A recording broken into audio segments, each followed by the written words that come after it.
So good morning everyone. Today we will start with the Laplace transform and secondly we will also look into the Z transform. Why these two transforms are important? These two transforms are important because Laplace transform it helps us in designing systems in the continuous time domain, whereas Z transform it helps us in understanding and designing of the systems in the digital domain. Now, why do we want to look into these two transforms? If you remember, in the last few days, we have been studying about various transforms. So, initially, we started with Fourier series. Now, after the Fourier series, we went for the Fourier transform. Then, we discussed about discrete Fourier series. Then, we discussed about discrete time Fourier transform, and ultimately we discussed about discrete Fourier transform, and we have also discussed in the DFT how we can use FFT to perform the DFT. Okay, and we have looked into its advantages. That's good. So if you look and if you remember, we said I said that Fourier series. Yeah, sorry. I said that the Fourier series and the Fourier transform they were meant for signals which are continuous time in nature. Whereas the other three transforms, discrete Fourier transform, discrete time Fourier transform, and discrete Fourier transform, they are capable of handling discrete time signals. Okay. So if you see all of these signals, all the signals which we discuss, all the signals which are either energy signals or the power signals, they could be analyzed using these transforms. However, there were a certain category of the signals which were neither energy or not power signals, especially which were growing basically out of bound.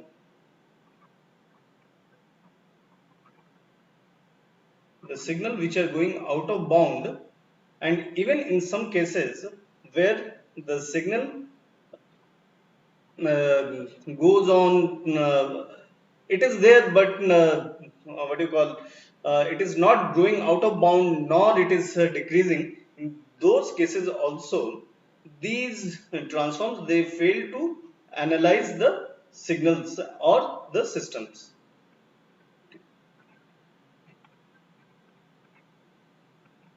So this was one of the disadvantages of all this system. So if you see, what I said that in the Fourier series we were talking about the periodic signals. In Fourier transform we had periodic signals and the non-periodic signals. Okay, they could be analyzed. Now in Fourier transform we are having energy signals and we are having power signals. However, in the Laplace domain, we can analyze energy signals, we can analyze power signals, we can analyze neither energy nor power signals. Okay. So, if you see, the versatility of the Laplace transform is better than the Fourier transform. Okay. Now, if we start with the Fourier series, in the Fourier series, we initially discussed about that this Fourier series they are able to handle the periodic signals. Then we made some assumption and we came to a generalized formula which is basically the Fourier transform, where by assuming the parameter or the by assuming that this aperiodic signals or the non-periodic signals they are a special class of periodic signals where the time period t it tends to infinity.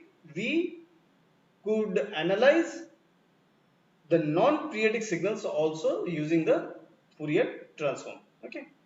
Now Here also, when we are going from Fourier transform to the Laplace transform, we are making some assumptions, and these assumptions allow us to generalize the Fourier transform. Initially we generalize the Fourier series to get the Fourier transform. Now today we will see that we can also generalize the Fourier transform to get to the Laplace transform, wherein we can analyze all the signals and the systems. Okay. It must be kept in mind that the Fourier transform, it is one of the most robust transform, and hence it is commonly used in various fields including geology,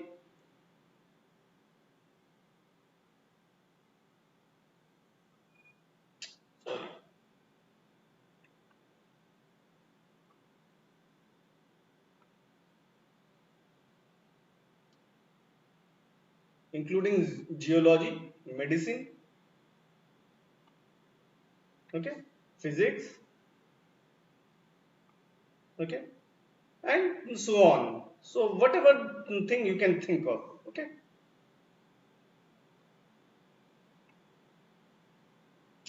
What happened?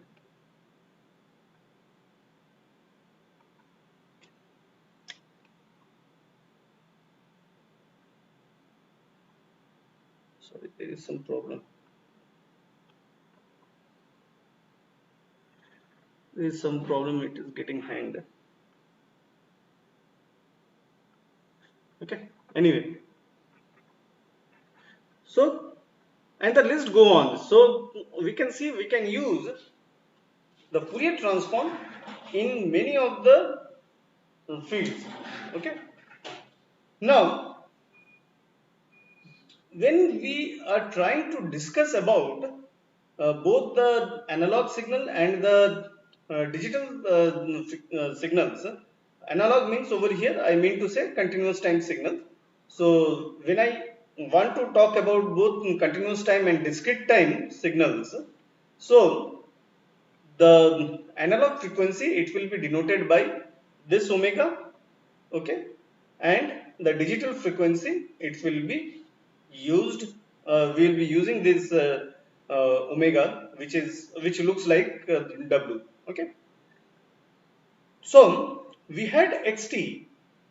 So if we apply Fourier transform, we get to the x omega, and if we apply inverse Fourier transform, we get to the x of t.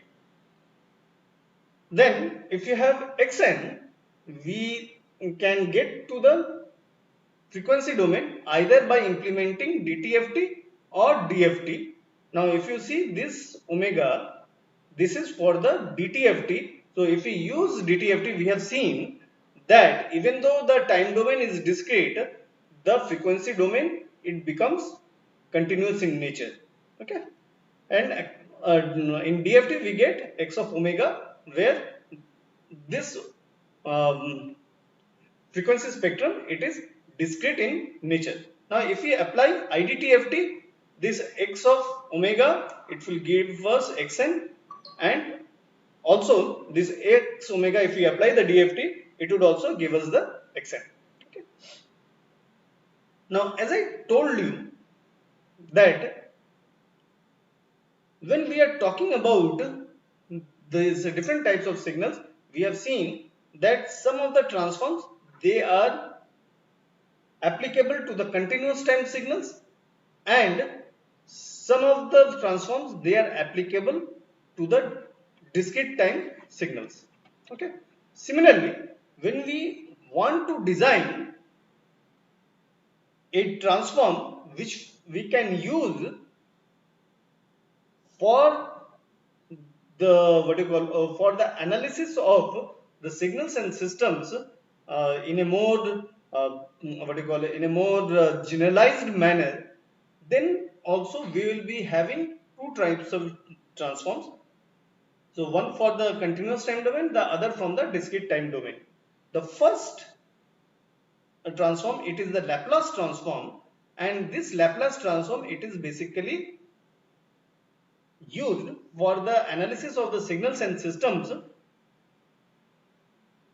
which are continuous time in nature. Okay, and the representation of the Laplace transform, it is in the differential equation form. Okay.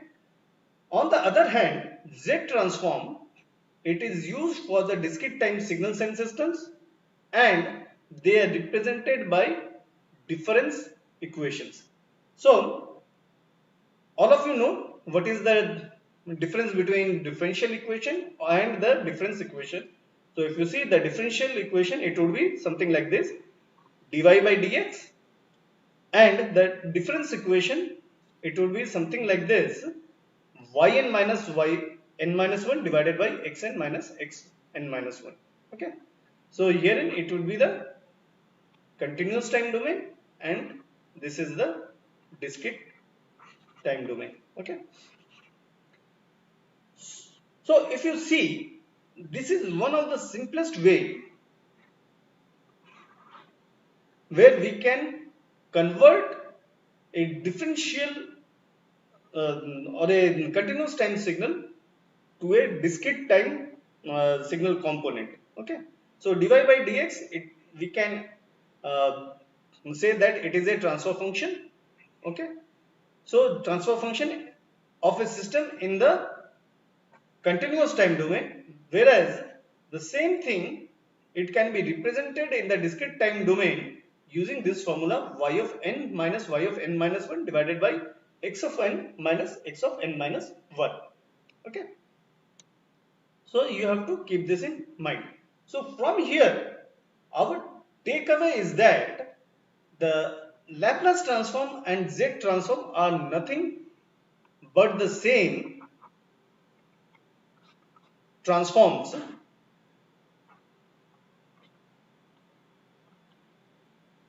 Okay, but the Laplace transform, it is working in the continuous time domain, and the Z transform, it is obtained, it is used in for the analysis of the discrete time domain signals and systems. Okay, in fact, we will see in a few moments that the Z transform, it is basically obtained from the Laplace transform with certain assumptions, and uh, taking into consideration the fact that the signals are being discretized. Okay, now moving forward, as I told you previously, that Fourier transforms, it exists only for a restricted class of signals. Okay, and therefore it cannot be used for such inputs as growing exponential. Okay, as for example, e to the power at multiplied by ut, where a is greater than 0. Okay, also Fourier transform, it cannot be used to analyze unstable or even marginally stable systems. This is because Fourier transform is restricted in the imaginary axis in the complex plane. Okay, this is important. Fourier transform, it is restricted to the imaginary axis in the complex plane where s equals to j omega, and we will be looking into this why this is important. This problem can be solved if the basis signal is of the form of e to the power st, where s is given by sigma plus j omega instead of e to the power j omega, which we use in the Fourier transform domain. Okay, so this above assumption that if we use e to the power st, where e to the power st is where s is given by s is equal to sigma plus j omega, it led to the formation of an extended transform which is known as the bilateral transform. Okay, that means in the Fourier transform where we are having e to the power j omega, if we replace this omega, j omega with s, which is equal to sigma plus j omega, then we get to the Laplace transform. Okay. Now let's start with the equation of the Fourier transform. Now the equation of the Fourier transform was x of j omega equals to f of xt, where f is the Fourier transform of xt, which is equal to summation of minus integral, not summation, sorry, integral of minus infinity to infinity xt e to the power minus j omega t. You please take in this into consideration and then multiplied by dt. So e to the power minus j omega t. So our operator over here was e to the power minus j omega. Okay. Now on the other hand, if we wanted to perform the inverse Fourier transform so as to go to the time domain, we had the equation like this: xt equals to f inverse x of j omega, which is equal to 1 by 2 pi integral of minus infinity to infinity x of j omega e to the power j omega t d omega. Okay, good. Now let us calculate the Fourier transform of xt into e to the power minus sigma t, where sigma is real. Now why we want to do this? What kind of signal it is? E to the power minus sigma t.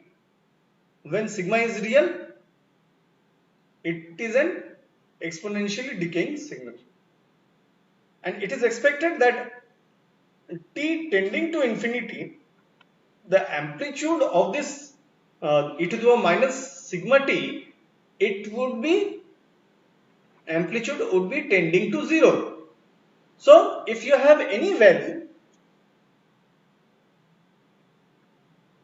say x1, if you multiply it with which is having a very high value, and if you multiply it with 0, what you will get? You will be getting 0. Now if it is tending to 0, then you will be getting a value which is tending to 0, right? That means when we are multiplying any signal, even if it is going out of bound, this e to the power minus sigma t, due to its property that at t tending to infinity, it is having an amplitude tending to 0, it would bring down the amplitude value near to 0 and make the signal, even if it is going out of bound, it will make the signal bounded. Okay, and hence that signal can be analyzed using the Fourier transform, and that's what we have done over here.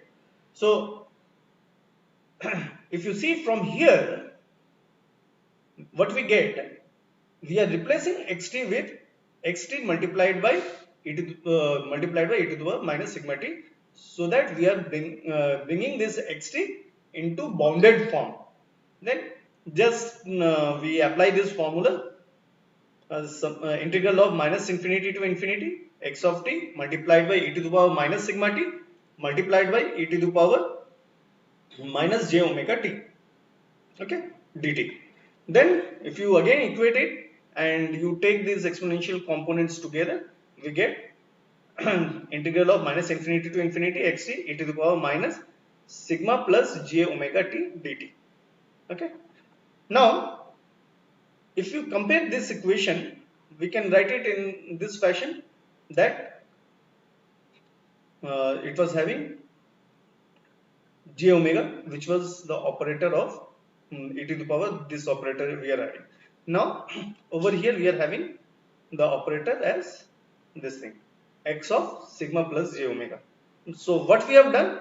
We have done nothing but we have generalized the Fourier transform, and we have got to a new domain sigma plus j omega, which is called the S, which is basically named as Laplace operator.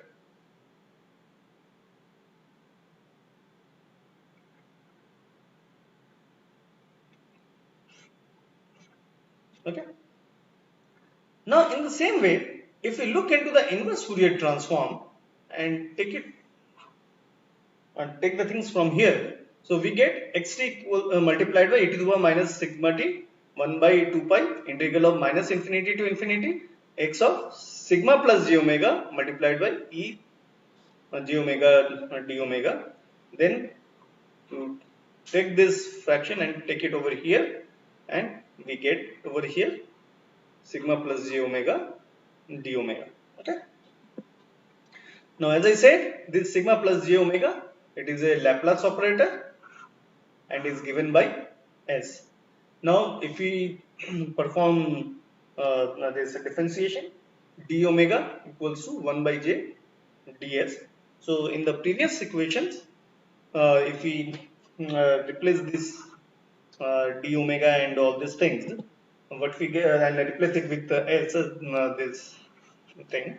So, if you see, we get ds in place of uh, d omega, and due to this 1 by j factor we get a j in the inverse Laplace transform. Okay, so see this d omega, it is being replaced with ds, and over here we are having 1 by 2 pi. So due to that 1 by j factor, this j is getting multiplied over here. So over here you can see, just by slightly assuming a thing, that any kind of signals, even if it is going out of bound, if we multiply the signal with a factor e to the power minus sigma t, where sigma is a real component, then we can make the signal bounded. By just assuming this, we come to a more generalized formula as compared to the Fourier transform. Okay, as compared to the Fourier transform, wherein we can analyze all the signals and systems. So if we look into the evolution of these transforms, initially we talked about Fourier transform, where we could only analyze periodic signals. Then we made some assumptions, we got Fourier transform. Then again we made some assumptions, and now we are into the Laplace transform, where we can analyze all types of signals and systems. Okay. Now, just like in the Fourier transform, or in the what do you call it, in the just like the integral values and all these things, and also the Fourier transform, so we have a convolution integral in the Laplace domain too. Okay, and it is given by f of f1t convolution of f2t integral of 0 to t f1 tau multiplied by f2 t minus tau d tau. Okay, so you can see the thing. Now in the previous case we were having minus infinity to infinity. Now if you see, the limit has changed to 0 to t. Okay, uh, please get reminded over here, because f1t and f22, since we are multiplying with e to the minus sigma t, the signal is getting bounded. Okay, now just like in the previous case, xt, if we have ht, we will get yt, where xt yt is given by xt convolution of ht, and if we perform the Laplace transform, we get xs. We perform the Laplace transform of ht, we get hs, and then we multiply it, xs multiplied by hs, we get ys, and if we perform the inverse Laplace transform, we get yt. Okay.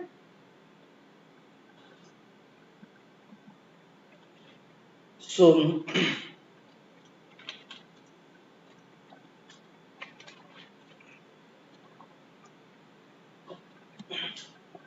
our next topic is the Z transform.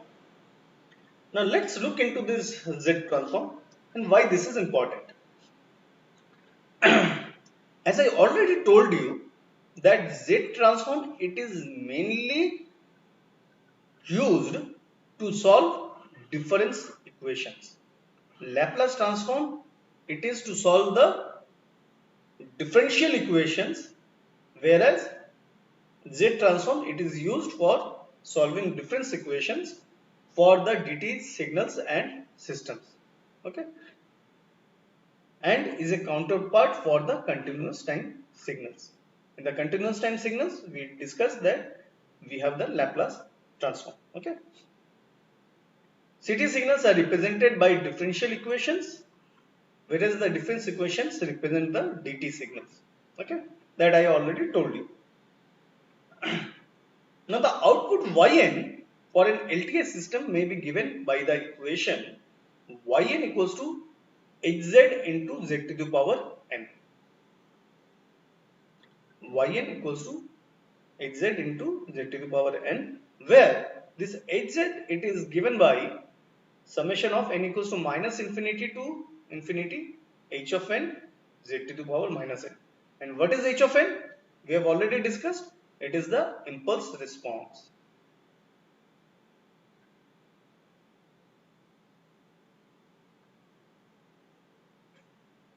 Okay. So it is nothing but the impulse response. So if you see Hz, which is basically the Z transform of Hn, which is basically the impulse response, it is given in a very simple manner. Hz is equal to summation of n equals to minus infinity to infinity h of n Z to the power minus n. And if we generalize this equation with xn, we get to the equation xz equals to summation of minus infinity to infinity x of n Z to the power minus n. And this equation, it is regarded as the bilateral Z transform of xn. Okay, the bilateral Z transform as of xn. Now, what is the significance of this one? The Z transform, it allows us to convert the sequence of numbers in the real domain into an expression in the complex domain. Okay. Now, what is Xn? Xn, we have seen that these are all real numbers 1, 3, 5, 8, 2, something like this. So, these are real numbers. Now, what is Z? Z is a Z is a number, or it is an expression in the complex domain Z. In a few moments time we will look into how the Z plane looks like. Okay. The Z transform defined in the previous slide is defined as the bilateral Z transform. Okay. On the contrary, this following equation x1z of the DT signal is defined as the unilateral Z transform. Why unilateral? If you see our n values, it is varying from 0 to infinity. That means this signal will be used for the right-handed, for the analysis of the right-handed signals. Okay, that means the causal signals and systems. Okay, the above equation indicates that xn equals to 0 for all values of n less than 0. In other words, unilateral Z transform may be defined as the bilateral Z transform of xn, which is multiplied by u of n. We have seen that what is u of n? U of n is when the value is greater than equal to 0. It is having a value of 1 when n is greater than equal to 0. Okay. X1z is useful to calculate the response of the causal system to a causal input. This is the important thing. So bilateral Z transform, it can be used to analyze even the non-causal system. However, the unilateral Z transform, it is only used for the analysis of the causal system when you have given a causal input. Okay. Now coming to the relationship between the Z transform and the Laplace transform, this is very important. Why? As I told you that the Laplace transform is for the continuous time signals and the Z transform, it is for the discrete time signals. Okay. However, if you remember, during the initial days, we mostly had the continuous time signals, and the discrete time signals and systems, it has come at a much later stage. So, while we are trying to design the discrete time signals, we are taking the information from the continuous time systems and we are trying to emulate the same in the discrete time system, that is the digital systems. Okay,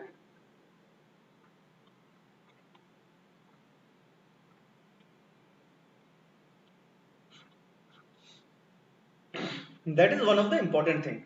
So, and another important thing is that because of this reason, we are basically making some assumptions in the Laplace transform and we are getting to the Z transforms. Let's see the interrelationship between these two.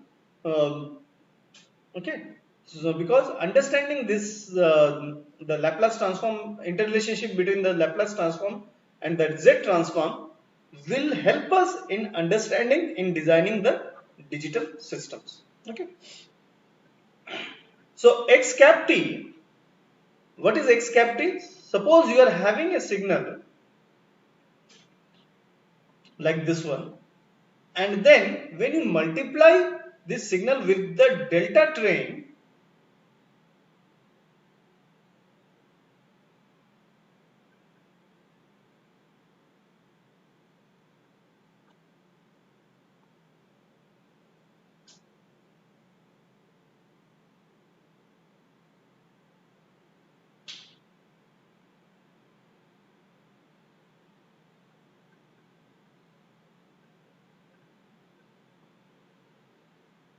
and so on, it will go.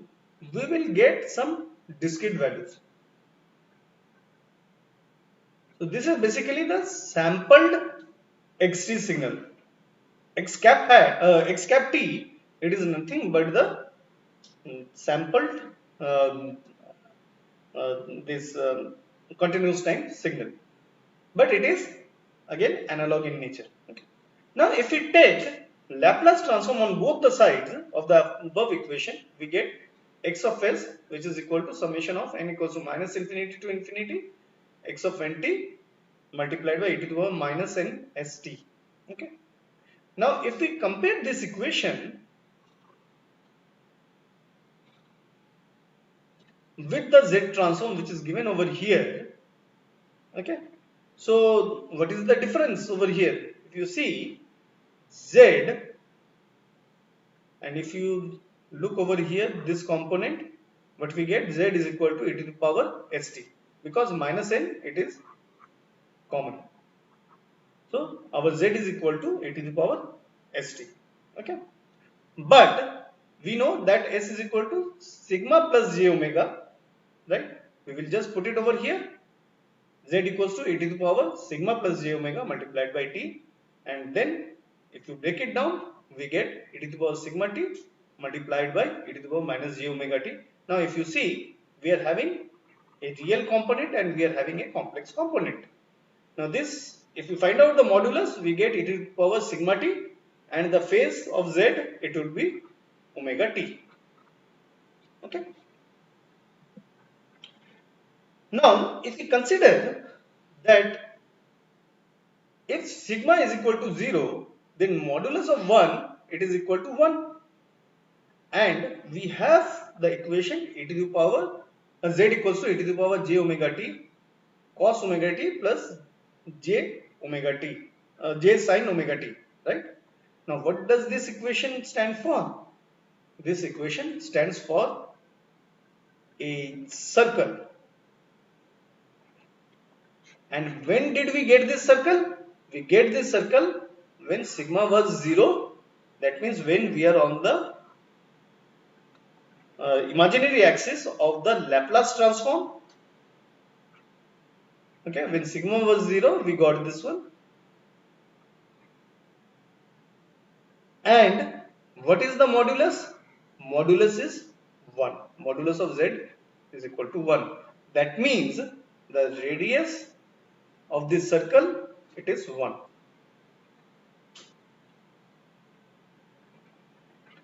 radius is 1.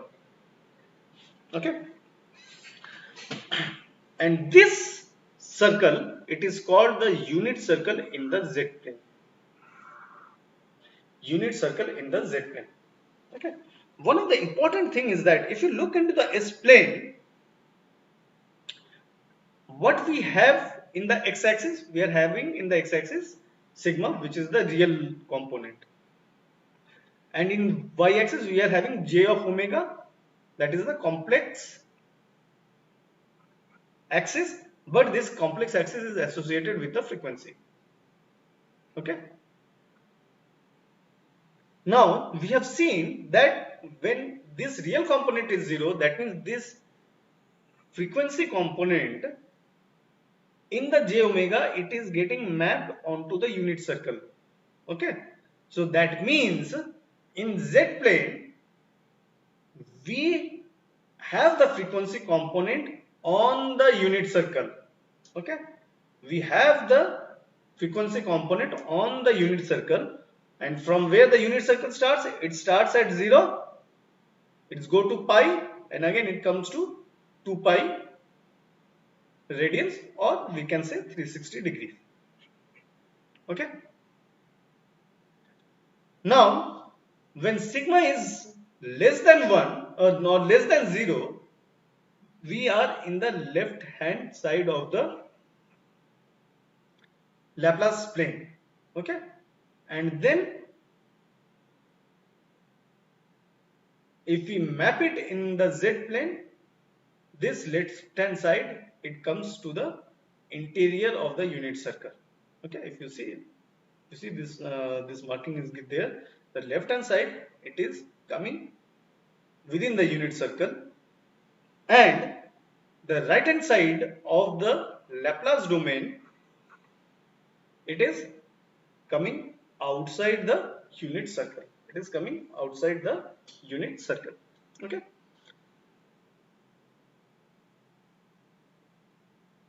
so from here, what is the takeout? The takeout is that left hand side of the Laplace plane would be mapped into the unit circle of the z plane. The imaginary axis, which is also the frequency axis in the Laplace domain, the frequency component will be mapped onto the unit circle. Okay, and lastly, the third point is the right hand side of the plane, it would be mapped outside the unit circle. Now please be careful over here. If you look into the components of the z plane, we have real z, imaginary z. Okay, we have real z and imaginary z, and as I told you, the frequency component, it is being mapped onto the unit circle. Many people does a mistake over here. Okay, I have seen people who are coming after MTech and for the PhD interview. When I ask them this simple question, they are not able to answer this. Okay, where is the frequency axis? Since it is a z plane, they say, yeah, there is a xyz plane, xy and z plane, and this z axis is the frequency axis. But this is wrong. This is basically wrong. This z plane is also a single plane. Okay, it is an xy plane where we have an x-axis and a y-axis. We do not have z-axis in z-plane. Please make this crystal clear in your mind. Okay. Where is the frequency axis? Yeah, there is a different axis for the frequency component in the z-plane, and this frequency axis is basically the unit circle, which starts with 0 and ends at 2 pi. Basically 0 and 2 pi both are same points. Okay. Now if you see over here,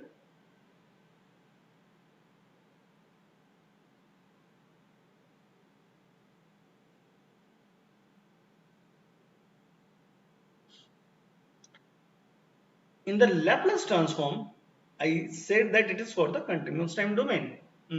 Okay, analysis of the continuous time signals and systems. Now, if you look into the frequency component, if you remember my first class, when I said the periodic signals like square waves or pulse waves, they would be needing infinite number of sinusoids to reconstruct the signal. And when I say that infinite number of sinusoids, that means they would be having frequency components starting from minus infinity to plus infinity. And you can see over here in the Laplace domain also, the frequency component, it does not end. In the upper hand, it goes to infinity, and in the lower side, it goes to minus infinity. But if you look into the z plane, what we have discussed, frequency starts at 0 and it ends at 2 pi. Okay.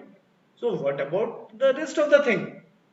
The rest of the thing is it gets repeated. So 0, it moves on and on and on, and after a certain point, when you come to 2 pi, after that it again repeats itself. Okay. After then again it repeats itself. Okay. Now how do you ensure this 2 pi? What frequency component will be attained at this 2 pi? This is a very important question when we are trying to design the digital systems. Okay. Now, when we are talking about digital systems, we have two types of frequencies. The first type of frequency, it is called the frequency of the signal, and the second type of frequency is the sampling frequency. Okay. Now, if you remember, when we talk about the frequency of the signals, the signal component, it is having infinite number of frequency components, because it may vary from minus infinity to infinity. In that case, we have to do the band limiting, which I have already discussed with you. What is band limiting? That means in band limiting, we are applying a low pass filter to restrict the frequency component of the signal, and that is nothing but, so what we are ensuring? We are ensuring that the signal will be having a frequency component up to a value of FM. Okay, up to a value of FM. FM is maximum frequency component of the signal. And we have discussed previously that as per the Nyquist criteria, Fs, which is the frequency sampling, it should be greater than equal to 2 of FM. Okay. So, which one is greater? Larger? The sampling frequency is larger, and FM is the lower component. Okay. Okay. So, the 2 pi, it assumes the Fs. Okay. And when you have the Fs, it should be, we are having a component Fm.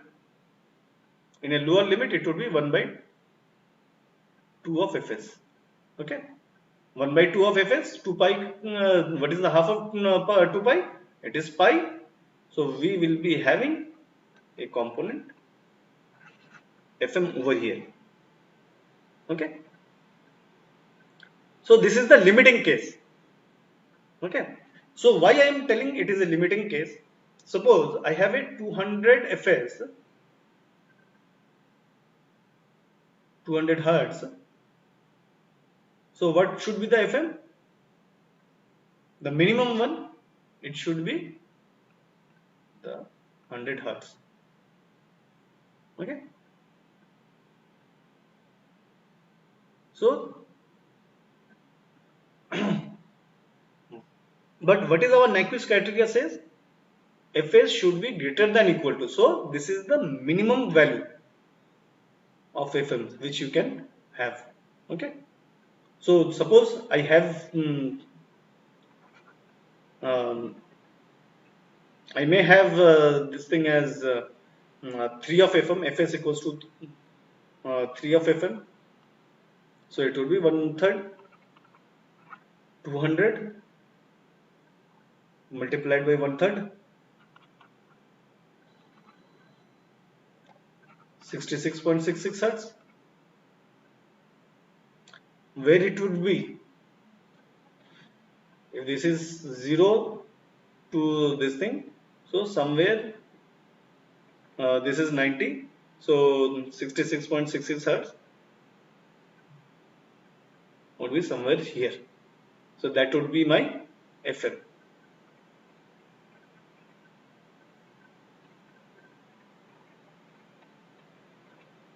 Okay. Usually we do not use this limiting factor Fs equals to 2 of Fm while designing the systems in ideal conditions if you are using low cost analog to digital converters. Why? The reason being, when you use the low cost system, as the name suggests, low cost, how come you can get a low cost system? So you can get a low cost system if you compromise on the components, and there will be some spectral leakage due to the non-ideal nature of this thing, and we can see there would be some aliasing when you are trying to get these things. Okay.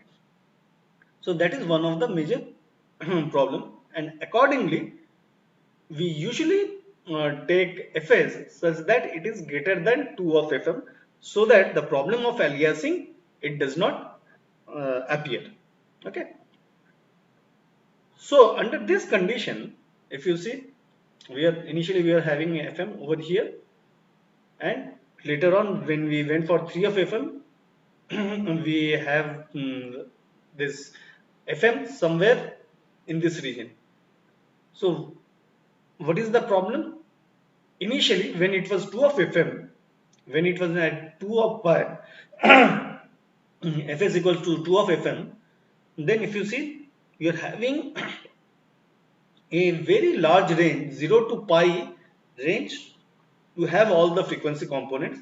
So the spectral resolution will be much better. However, when you are going for this higher Fs, Fs is greater than 2 of Fm.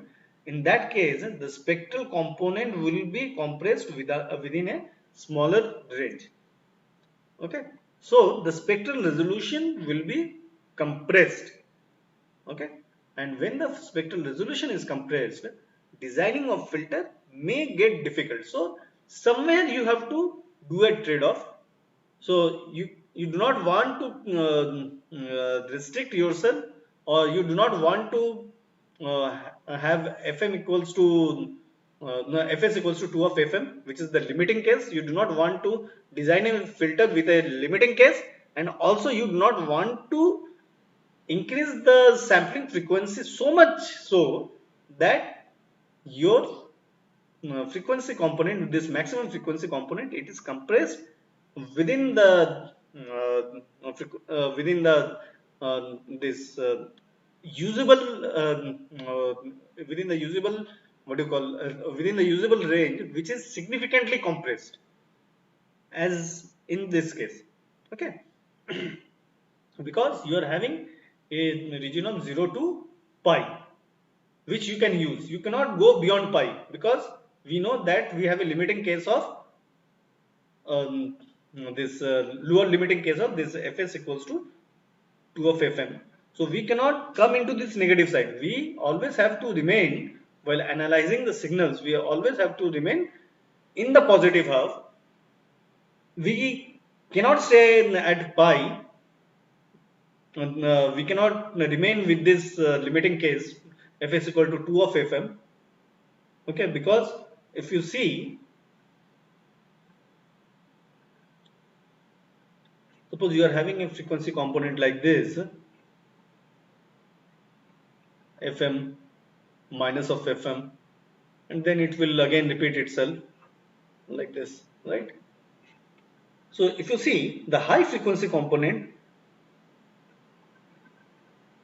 it is meeting at pi, it is meeting at pi at a particular point, but due to the spectral leakage,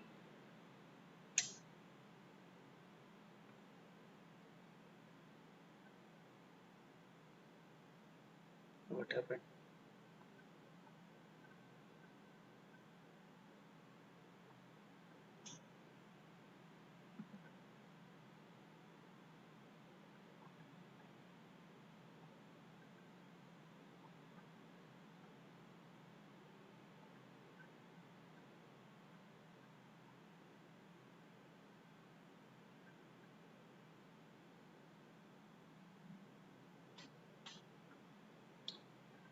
Sorry.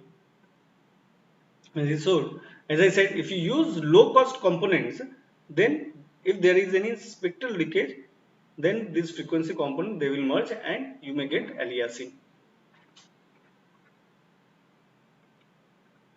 But if you again compress it, this FM will be compressed and there will be a whole lot of frequency components which will not be utilized, that would remain unutilized, okay, and there will be a restriction or the compression of your frequency component in the digital domain, and because of that your frequency resolution in the digital domain would be decreased significantly. Then next is relationship between Fourier transform and Z transform. If you see the Z transform, as I said, we are having real Z and imaginary Z. So then we have a unit circle. So all the points in the Z plane, they can be represented in the this polar form. Okay.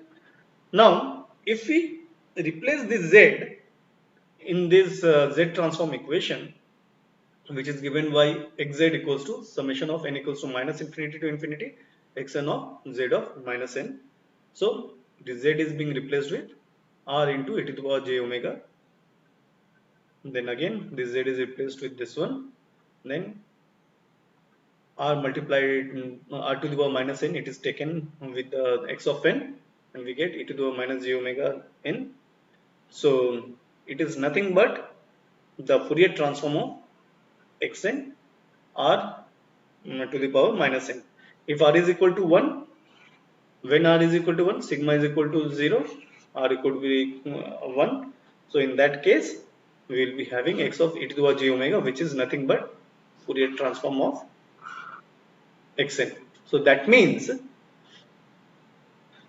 when we discuss about Fourier transform in the digital domain, we are basically on this unit circle. Fourier transform of xn, we are talking about this Fourier transform of xn, we are basically on the unit circle. Okay. So with this, I complete this chapter. Do you have any questions? No, sir. No. Okay.